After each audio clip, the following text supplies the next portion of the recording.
नमस्कार दोस्तों, आप सभी का स्वागत है हमारे YouTube चैनल अजय ट्रिक वाला में। देखिए, आज जो हम शुरुआत करने वाले हैं वो है हमारा ये वीडियो सीरीज चल रहा है जिसमें हमने फर्स्ट ग्रेड में जो क्वेश्चन आए हैं ईयर वाइज, और उसके अंदर भी हम जो अभी लेके चल रहे हैं वो है पॉलिटी के क्वेश्चन। क्योंकि आपको पता है 10 से 12 ईयर के ये क्वेश्चंस हैं और जिनमें क्या इंपॉर्टेंट है, कहाँ से इंपॉर्टेंट है। ऐसा नहीं है कि हम इसे लक्ष्मीकांत लेके बैठ जाएं, सुभाष कश्यप लेके बैठ जाएं, है ना। बहुत सारी बुक हमें लेके नहीं बैठना है, लेकिन हमें जो भी कंटेंट लेके बैठना है उसको कहाँ से करना है। चाहे आप लक्ष्मीकांत से पढ़िए, चाहे कहीं से भी पढ़िए, पर आपको करना कहाँ से वो आपको पता होना चाहिए। तो उसके लिए हमें दो चीज़ चाहिए। एक तो होता है सिलेबस, कि हमें सिलेबस में देखना पड़ता है कि हमें क्या क्या टॉपिक करने हैं। दूसरा, सिलेबस में तो लिख दिया जाता है कि संविधान होगा, संसद होगी, राष्ट्रपति होंगे, प्रधानमंत्री होंगे, लेकिन कहाँ से कैसे होंगे, किस प्रकार के क्वेश्चन बनेंगे, उसके लिए सिलेबस को भी जो डिकोड करता है वो होता है इसके पीवाईक्यू, यानी कि प्रीवियस ईयर क्वेश्चन। आपको बता देता हूँ कि सिलेबस को डिकोड करने वाला होता है पीवाईक्यू, प्रीवियस ईयर के क्वेश्चन, पिछले सालों के क्वेश्चंस। लेकिन हमारी तैयारी को जांचने के लिए इंपॉर्टेंट होता है एमसीक्यू, है ना। क्या होता है एमसीक्यू? अब नाम सुना, दोनों में अंतर है। एमसीक्यू क्या है? मल्टीपल चॉइस क्वेश्चन हमें और करनी है, ताकि हमें हमारी तैयारी को देखना है, किस प्रकार हम पढ़ रहे हैं, हमें और किस प्रकार से आंसर को लगाना है। ये चीजें देखने के लिए हमारे लिए इंपॉर्टेंट होता है क्या? पीवाईक्यू। लेकिन हमें इन तीनों चीजों को ध्यान में रखना चाहिए कि पीवाईक्यू क्या है, एमसीक्यू क्या है, और सिलेबस में क्या क्या दे रखा है, ये वाला मैटर है ना। तो हम शुरुआत करते हैं पहले क्वेश्चन से, देखते हैं कि क्या क्या हमारे लिए क्वेश्चन इसमें इंपॉर्टेंट है। तो हमारा यूट्यूब चैनल अजय ट्रिक वाला, आपको सभी को लाइक, सब्सक्राइब, फॉलो भी करना है, ताकि हमारा जो परिवार है वो आगे बढ़ सके और हम जो मेहनत कर रहे हैं उसको और अच्छे से कर सकें। आपकी बदौलत ही हम आगे बढ़ पाएंगे, ठीक है। तो थैंक यू। आपको अच्छा लगे तो आप जरूर लाइक, सब्सक्राइब और शेयर करें। देखिए, पहला क्वेश्चन है कि संसद में महाभियोग की कार्रवाई प्रारंभ होने से पूर्व ही किस न्यायाधीश ने अपना त्याग पत्र दे दिया? ऐसा क्यों हुआ? क्योंकि हमें पता है कि जो न्यायाधीश होते हैं उनको हटाने की प्रक्रिया, वैसे तो राष्ट्रपति को हटाने की प्रक्रिया के लिए शब्द यूज होता है महाभियोग, यानी कि जो न्यायाधीश होते हैं, न्यायालय के होते हैं, उनके लिए महाभियोग शब्द प्रयोग में नहीं लिया जाता है। लेकिन फिर भी क्वेश्चन आया है तो हम मान के चलते हैं कि न्यायाधीश के लिए भी इन्होंने महाभियोग शब्द यूज में लिया है। तो पहला देखते हैं कि संसद में महाभियोग की कार्यवाही हमें करनी है, और उससे पूर्व भी न्यायाधीश ने क्या दे दिया था? त्याग पत्र दे दिया था। क्यों? क्योंकि वो नहीं चाहते थे कि मेरे खिलाफ इस प्रकार से महाभियोग होके मैं हटूं, इससे अच्छा है मैं खुद ही त्याग पत्र दे के हट जाऊं, ताकि बेइज्जती न हो, ठीक है। तो पहला ऑप्शन है कि बी रामास्वामी, सौमित्रा सेन, पीडी दिनाकरण और सी पद्मनाभन।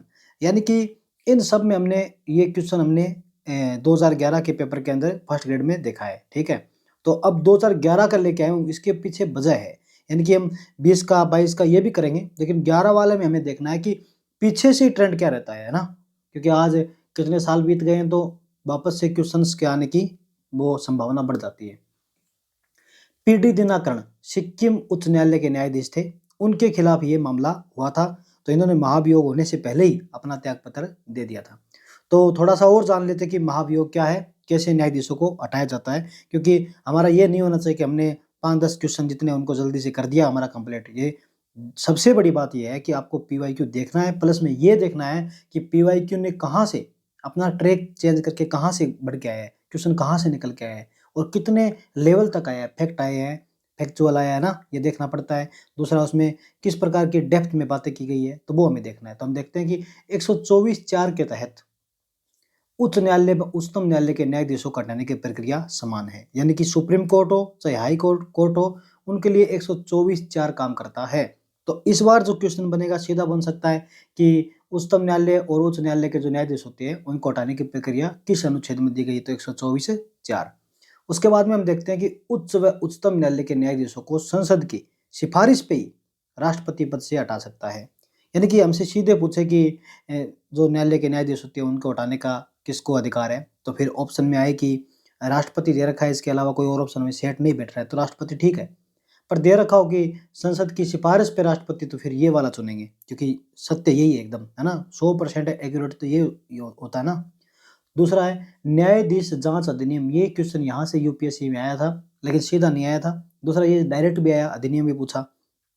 यूपीएससी में से आया कि न्यायाधीशों को हटाने की प्रक्रिया संविधान में दी गई है, तो संविधान में तो है नहीं, संविधान में तो सिर्फ बताया गया भी ऐसे ऐसे हटना चाहिए। लेकिन न्यायाधीशों को जो हटाना है उसकी जांच अधिनियम 1968 है, और जो अधिनियम बनाए गए हैं अभी कैसे उनको हटाना है, तो ये प्रक्रिया इसमें दी गई है। तो न्यायाधीश जांच अधिनियम 1968 में उच्च न्यायालय के न्यायाधीशों को हटाने की महाभियोग प्रक्रिया नियम इस प्रकार से है। कैसे है देखिए, न्यायाधीशों को हटाने वाला महाभियोग प्रस्ताव संसद के किसी भी सदन में, चाहे आप लोकसभा से लेके आओ चाहे राज्यसभा से लेके आओ, इन दोनों में आप लेके आ सकते हो। फिर लोकसभा में अगर लेके आ रहे हो तो 100 सदस्यों के साथ लेके आइए, और राज्यसभा में लेके आ रहे हो तो 50 सदस्यों के साथ आप लेके आ जाइए कि हम इस न्यायाधीश को हटाना चाहते हैं, एक महाभियोग लाएंगे। उसके बाद में अध्यक्ष या सभापति जो होते हैं, क्यों अध्यक्ष लोकसभा में होते हैं और सभापति राज्यसभा में, तो ये क्या करते हैं, प्रस्ताव को स्वीकार या अस्वीकार कर सकते हैं, बोल सकते हैं कि ये ठीक नहीं है, अस्वीकार है। जब स्वीकार करते हैं तो ये प्रस्ताव को स्वीकार करते हैं तो क्या करते हैं, अध्यक्ष या सभापति आरोपों की जांच के लिए 3 सदस्यों की एक कमेटी बिठाते हैं, 5 की नहीं, 7 की नहीं, सिर्फ 3 की, याद रखना आगे से 3 की बिठाएंगे। एक उच्चतम न्यायालय का मुख्य न्यायाधीश होगा या फिर अन्य न्यायाधीश होगा, है ना, अनिवार्यता नहीं है ना, या तो मुख्य या फिर अन्य। उच्चतम न्यायालय का याद रखना है, सुप्रीम कोर्ट का। फिर उच्च न्यायालय के मुख्य न्यायाधीश, ये देखिए यहाँ पे अन्य नाम नहीं है, यहाँ पे क्या है, उच्च न्यायालय का तो मुख्य न्यायाधीश ही, लेकिन उच्चतम न्यायालय का मुख्य न्यायाधीश या फिर अन्य भी, ठीक है। सुप्रीम कोर्ट, हाई कोर्ट, फिर एक प्रख्यात न्यायविद, चाहे वो आप हो चाहे मैं हूँ, हम चल जा सकते हैं, कोई दिक्कत नहीं, अगर हमें माना जाए कि हम न्यायविद हैं, है ना, तो प्रख्यात होना चाहिए ना, कोई और थोड़ी बताया गया है।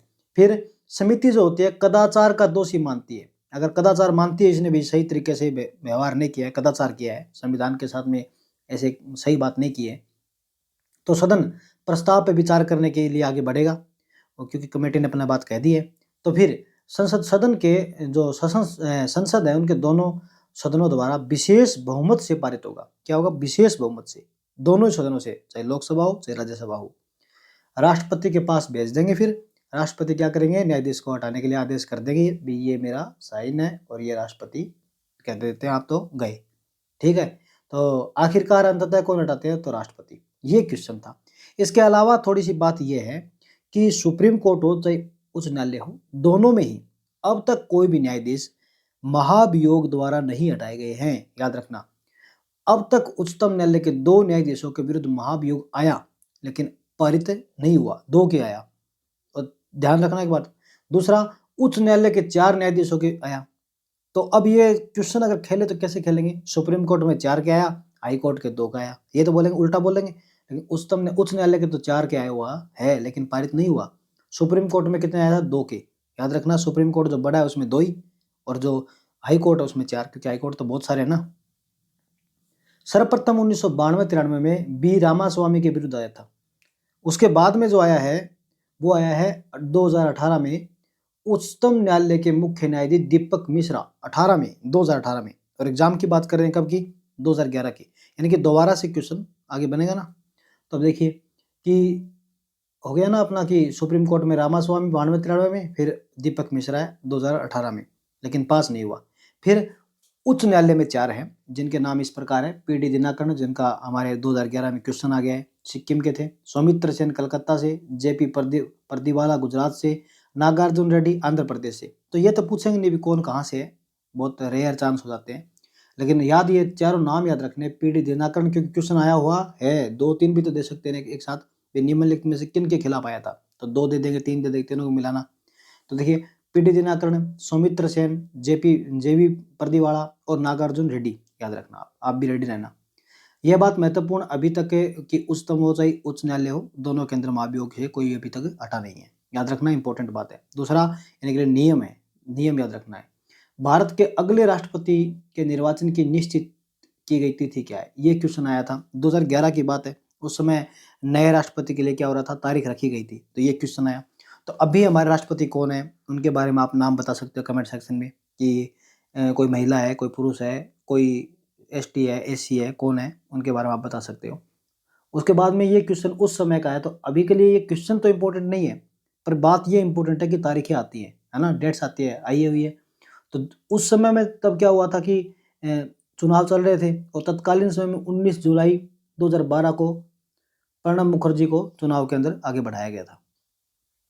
इससे पहले की बात करें तो नीलम संजीव जो रेड्डी है ना, उनके समय से ही राष्ट्रपतियों को 25 जुलाई के दिन शपथ दी जाती है, भी तारीख सेट बैठती है ना 5 सालों की। उसके बाद द्रौपदी मुर्मू वर्तमान राष्ट्रपति 25 जुलाई 2022 को शपथ लेती है, जबकि 18 जुलाई 2022 को इनका क्या हो गया था, चुनाव भी हो गया था। लेकिन शपथ कब लेती है, 25 जुलाई को। तो एक परंपरा सी बन गई है कि 25 जुलाई के दिन शपथ हो रही है। तो ऐसा क्वेश्चन तो शायद ही आए कि ये तारीख पूछे, परंतु अभी अपने राष्ट्रपति जो है, राष्ट्रपति के जो मामले हैं, राष्ट्रपति कैसे चुने जाते हैं, ये क्वेश्चन बनता है। जैसे आरएएस में भी बना था, तो ये आरएएस का जो आप देखोगे पेपर के अंदर ऐसे पेज था, उसमें पूरा आधा क्वेश्चन राष्ट्रपति पे था, जिसमें उन्होंने पूछा था कि उनका निर्वाचन का जो होता है मूल्य कितना होता है, ये वाले मैट्रिक्स क्या आए थे, ठीक है। संविधान सभा की प्रारूप समिति का अध्यक्ष कौन होता है? तो ये वीडियो आप देख रहे हो, फर्स्ट ग्रेड के लिए देख रहे हो, आरएएस के लिए देख रहे हो, आईएएस के लिए देख रहे हो, चाहे सेकेंड ग्रेड के लिए, चाहे रीट आप L2 में आप पॉलिटी के बारे में देख रहे हो, तो सबके लिए एक जैसा ही हो जाता है। क्योंकि ऐसा नहीं है कि सबके लिए कहीं भीमराव अम्बेडकर जी अलग हो जाएंगे, कहीं और हो जाएंगे ना, सब जगह एक ही है। संविधान सभा की प्रारूप समिति का अध्यक्ष कौन है? तो ये तो एक सिंपल सा क्वेश्चन है, सबको आता है कि भीमराव जी अम्बेडकर साहब है ना, ये मान के चलेंगे हम। तो भीमराव जी अम्बेडकर साहब है, तो प्रारूप समिति है क्या? प्रारूप बनाना। किसका प्रारूप? संविधान का। प्रारूप क्या होगा, कैसी होगी संविधान, कैसे संविधान बनेगा, किस किस प्रकार की इसके अंदर चीजें होंगी, तो ये प्रारूप तैयार करना है, ड्राफ्ट बना के देना है। तो इसके लिए जो ड्राफ्ट कमेटी है, उसको जो पांडुलेखन भी कह रहे हैं, क्योंकि पांडुलेखन, आपको पांडु मतलब हस्त, है ना, तो ये समिति इसको देख रही है ध्यान से। तो इसका जो गठन होता है वो 29 अगस्त 1947 को हुआ, और अध्यक्ष सहित इसमें 7 सदस्य थे, अध्यक्ष सहित थे, है ना। तो इसमें सदस्य कितने थे? 7, यानी कि इसमें 7 सदस्य टोटल है, ये देखिए आप। तो मतलब क्या, अध्यक्ष सहित है तो 1 + 6, सीधे सदस्य पूछे तो 6 ही है, और अध्यक्ष सहित पूछे तो 7 है। तो डॉक्टर भीमराव अम्बेडकर इसके अध्यक्ष हैं। सैयद मोहम्मद सादुल्ला, कृष्ण स्वामी, गोपाल स्वामी, के.एम. मुंशी और बी.एल. मित्तर और खेतान। अब याद रखने की बात यह है कि दो, एक तो बी.एल. मित्तर और एक खेतान, इनके बारे में कुछ विशेष हमारे पास है। जैसे कि बी.एल. मित्तर ने स्वास्थ्य कारणों से त्याग दे दिया, तो मित्तर ने छोड़ दिया, तो उनके जगह कौन आए? माधव आए, मित्र माधव, है ना। मित्र माधव एक जैसे नाम है ना, मित्र माधव, नाम भी मैं पे है। दूसरा मित्र कौन बनते हैं? माधव, कृष्ण जी, कृष्ण जी का नाम माधव है ना। फिर डीपी खेतान, अब खेतान साहब भी छोड़ के जाना चाहते हैं, तो मृत्यु के बाद खेतान की कृष्णमाचारी आए, यानी कि खेतान पंखा है वो खराब हो गया, और अब लाचारी आ गई। क्या आ गई? लाचारी आ गई, बहुत दुखी हो रखे हैं। तो लाचारी आ गई, तो फिर वापस से कृष्ण जी को याद करो, जो मित्र के माधव बन के आते हैं, माधव मित्र बन के आते हैं, वही लाचारी में भी कृष्ण माचारी आएंगे, है ना। लाचारी में भी कृष्ण माचारी आएंगे, याद रखना आपको। अतः ध्यान रखें, एन माधवराव और टीटी कृष्णमाचारी मूल रूप से इसके सदस्य नहीं है, बाद में आते हैं, लाचारी में आते हैं, मित्र का माधव साथ देने आते हैं, है ना। मूल प्रारूप समिति में एकमात्र कांग्रेसी सदस्य के.एम. मुंशी थे, जो कांग्रेसी थे। उसके बाद में जब वापस से टीटी कृष्णमाचारी आते हैं, ये भी कांग्रेसी थे, यानी कि ड्राफ्ट कमेटी में आखिरकार 2 सदस्य कांग्रेसी है, शुरुआत में एक ही था। तो आपको क्या करना है, हम इतना मेहनत कर रहे हैं, तो आपको ये अपना चैनल है, इसको लाइक एंड सब्सक्राइब करना, ठीक है, फैमिली है अपनी। प्रारूप समिति का जो गठन है वो सत्यनारायण सिन्हा के प्रस्ताव पे किया गया था, ठीक है। तो किसके प्रस्ताव पे किया गया था? सत्यनारायण सिन्हा के। 30 अगस्त 1947 की बात है, बी.आर. अम्बेडकर प्रारूप समिति के अध्यक्ष चुने गए, जिस दिन इसकी प्रथम मीटिंग हुई थी। कब? 30 अगस्त 1947 को, ठीक है। प्रारूप समिति को संविधान का प्रारूप तैयार करने में अत्यधिक समय लगता है, बहुत समय लगता है। प्रारूप बनाना है, बड़ा संविधान था, बहुत सारे 1935 का एक्ट जो 2/3 तक भाग रखता है, सभी राज्यों को सम्मिलित करना है ना। हमारे यहाँ तो राज्यों के संविधान में भी भाग है, मूल अधिकार भी हमारे ही संविधान के अंदर डाले गए हैं, सब चीज़ हमारे संविधान में है। तो नजरुद्दीन अहमद साहब ने क्या बोल दिया था कि ये तो अपवहन समिति है, लेकिन इनको, चलो इनका एक नजरिया है, इन्होंने बता दिया कि अपवहन कर रही है, ड्रिफ्ट कर रही है। लेकिन मैंने बताया कि फंडामेंटल राइट हमारे यहाँ संविधान के अंदर है, सभी राज्यों के मामले भी संविधान के अंदर ही है, तो संविधान बड़ा हो जाना लाजमी था। प्रारूप समिति ने संविधान का अंतिम प्रारूप 4 नवंबर 1948 को प्रस्तुत कर दिया है। 4 नवंबर 1948, इस दिन संविधान पहली बार पढ़ा भी गया। संविधान सभा के 3 वाचन प्रारूप समिति द्वारा अंतिम प्रारूप पर चर्चा होती है। 3 वाचन, पहला वाचन 4 नवंबर 1948 से 15 नवंबर को, फिर 14 नवंबर को। ये है 48 और 49, याद रखना आप, ठीक है। 48 और 49 में इसके वाचन हो गए थे। उसके बाद हम बात करते हैं कि संविधान का प्रथम वाचन डॉक्टर राधाकृष्णन द्वारा किया गया था। किसके द्वारा? डॉक्टर राधाकृष्णन द्वारा।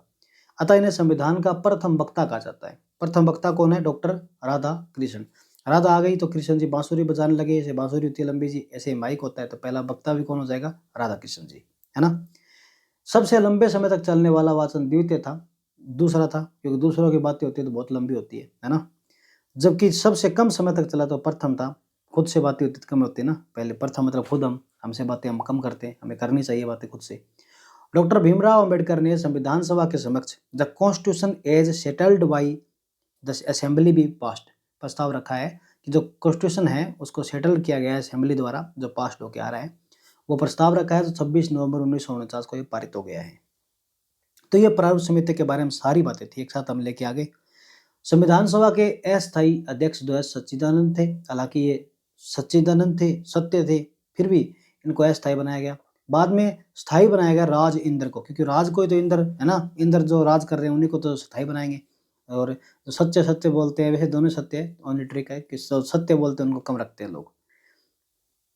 संविधान के उपाध्यक्ष H.C. मुखर्जी उपाध्यक्ष है, B.T. कृष्णामाचारी भी उपाध्यक्ष है, दो उपाध्यक्ष थे।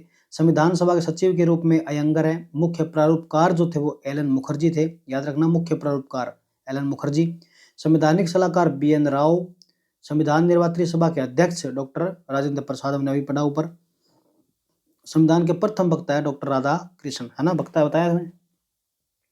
4 नंबर क्वेश्चन क्या था कि भारतीय संविधान के भाग 3 को किसने संविधान की अंतरात्मा का। देखिए संविधान की आत्मा का आर्टिकल 32 को किसने आत्मा का, है ना, प्रस्तावना को किसने आत्मा का, ऐसे करके बहुत सारे क्वेश्चन बनते हैं जिनमें ये क्वेश्चन आना ठीक है संभव था कि किसने संविधान की अंतरात्मा का है, भाग 3 को अंतरात्मा कह दिया। तो डॉक्टर भीमराव अंबेडकर, जवाहरलाल नेहरू, सत्येंद्र सिन्हा, राजेंद्र प्रसाद। तो हमें लगभग हमने सुना है कि 32 नंबर आर्टिकल के बारे में आत्मा कहने वाले कौन है, अपने डॉक्टर भीमराव अंबेडकर साहब है। और 32 नंबर आर्टिकल भाग 3 में भी आता है, क्योंकि फंडामेंटल भाग 3 में है। लेकिन बात सोचने की यह है कि इन्होंने 32 नंबर आर्टिकल के बारे में नहीं पूछा है, इन्होंने पूछा कि भाग 3 को किसने बोला है। तो भाग 3 को बोलने वाले जवाहरलाल नेहरू जी है, याद रखना, ठीक है। क्योंकि हम देखते हैं कि भारतीय संविधान के भाग 3 में तो 12 से 35 तक है, यानी सिर्फ 32 तो है नहीं, तो 12 से 35 है, तो मूल अधिकारों का उल्लेख मिलता है इसमें। भाग 3 को जवाहरलाल नेहरू ने ही आत्मा कहा था। और भाग 3 को भारतीय संविधान में क्या कहते हैं, मैग्ना कार्टा कहते हैं, क्योंकि मैग्ना कार्टा इस सेंस में, क्योंकि ये फंडामेंटल राइट है ना।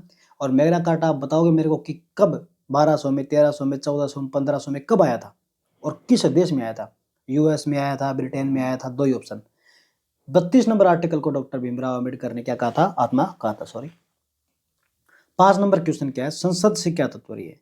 तो संसद से ये तात्पर्य, ये एक संसद है और हमें पता है कि संसद सेंटर की है ना, केंद्र की। दूसरा हमने राज्यों को प्रतिनिधित्व दिया, तो उसमें राज्यसभा, ये लोकसभा, ये राज्यसभा। और फिर यहाँ से जब कानून जो बन के जाता है वो राष्ट्रपति हाउस में जाता है, राष्ट्रपति के पास जाता है, वहां से क्या होता है, साइन होता है ऐसे करके। तो ये संसद है। तो संसद का ऑप्शन देखें तो राष्ट्रपति, राज्यसभा, लोकसभा, ये वाले संसद है। बहुत बार क्वेश्चन आया, बहुत बार आया है, ठीक है। व्याख्या 79 में क्या संसद है, ट्रिक ये देखो 7 है ना, देखिए याद रखना 7 और आगे क्या है, संसद में क्या है, सन, देखो सन न है ना, 7 9, ये 7 और 9, 7 और 9 सन, देखो स और न, बिंदी है ना ऊपर, स न। संसद में क्या है, स यानी 7, न यानी 9, ये आर्टिकल इसका 79 संसद का, याद रखना। संसद का जो उल्लेख है वो 79 में है, इसकी संरचना का उल्लेख बताया गया है। देश में केंद्र में कानून बनाने जो सर्वोच्च संस्था है, केंद्र के अंदर कौन है, संसद। हम जो वोट देते हैं नॉर्मली, जो एमएलए के चुनाव होते हैं, विधान सभा बनती है उससे, है ना, विधानमंडल बनता है। सभा और विधान परिषद दो होती है मंडल के अंदर। तो उसी प्रकार से केंद्र में भी लोकसभा और राज्यसभा दो होती है। जो राज्यसभा होती है वो राज्यों का प्रतिनिधित्व करती है और इसको अप्रत्यक्ष तौर से चुना जाता है, जिसके अंदर हमारे एमएलए भी होते हैं और एमएलए को हम चुनते हैं। और उसके बाद एमएलए के वोटों से फिर राज्यसभा बनती है। तो राज्यसभा बनती है तो हमने तो एमएलए को चुना, तो अप्रत्यक्ष तौर से हमने ही राज्यसभा को बनाया। लेकिन बात यह है कि संसद जो है, इसमें जो लोकसभा है उसके अंदर एमपी जो बैठते हैं, वो एमपी मेंबर ऑफ पार्लियामेंट जो होते हैं वो भी हम चुनते हैं। उसके चुनाव भी होते हैं ना प्रधानमंत्री के लिए। प्रधानमंत्री का चुनाव थोड़ी होता है, चुनाव होता है एमपी का। एमपी सारे मिलकर के जिसके साथ में ज्यादा है वो पीएम को बनाते हैं, अपना मुखिया चुनते हैं ना, दल का नेता। लोकसभा, राज्यसभा, राष्ट्रपति से मिलकर संसद बनती है।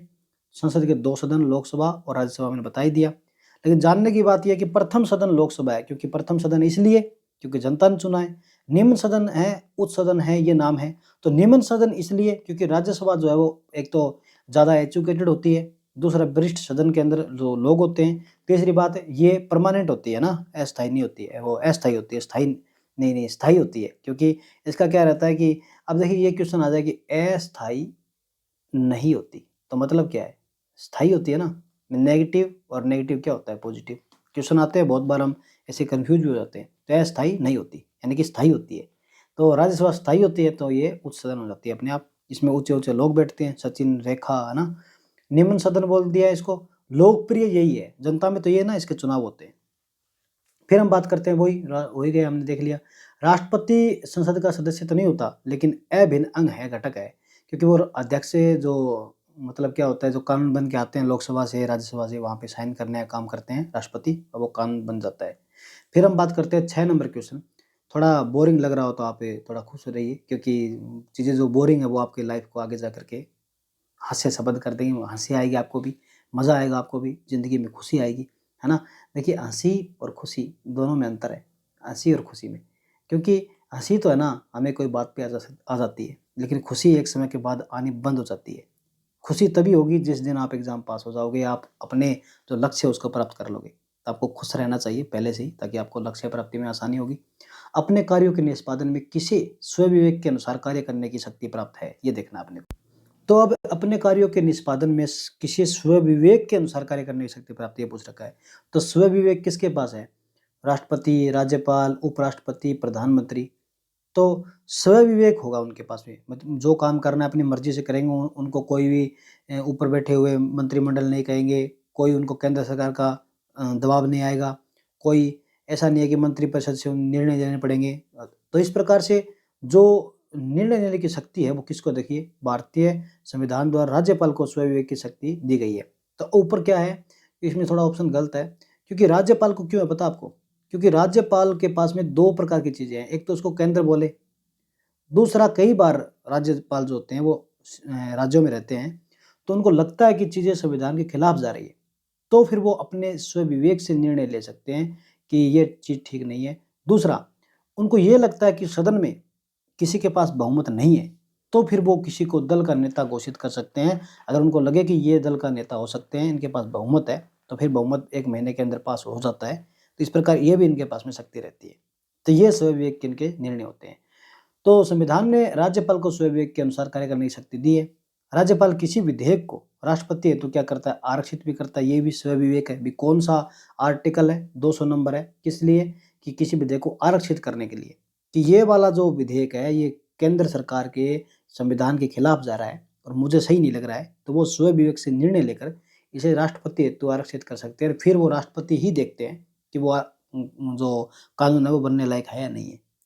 राज्यपाल राष्ट्रपति शासन की सिफारिश भी करते हैं ना, बताते हुए जो राज्य है उसके अंदर जो मामले हैं वो संविधान के अनुसार नहीं चल रहे हैं, तो अपनी मर्जी से करते हैं। कोई कहता थोड़ी है राज्य के अंदर, मुख्यमंत्री थोड़ी बोलेंगे कि हमारे यहाँ सही नहीं चल रहा, आप बता दो, है ना, अपने आप तो बताएंगे।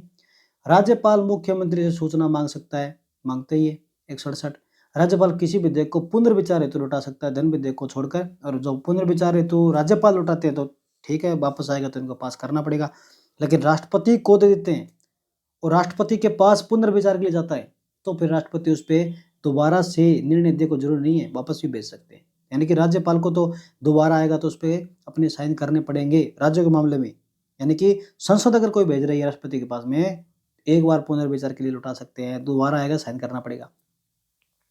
लेकिन राज्यपाल ने अगर भेजा है तो राष्ट्रपति उसको वापस भेजेंगे और फिर पुनर्विचार के लिए भेज दिए, फिर पास होकर दोबारा आएगा तो राष्ट्रपति दोबारा से साइन करने के लिए बाध्यकारी नहीं है, मना कर सकते हैं राज्य वाले में, है ना। तो उनके पास में पुनर्विचार के बाद भी शक्ति रहती है राज्यों में।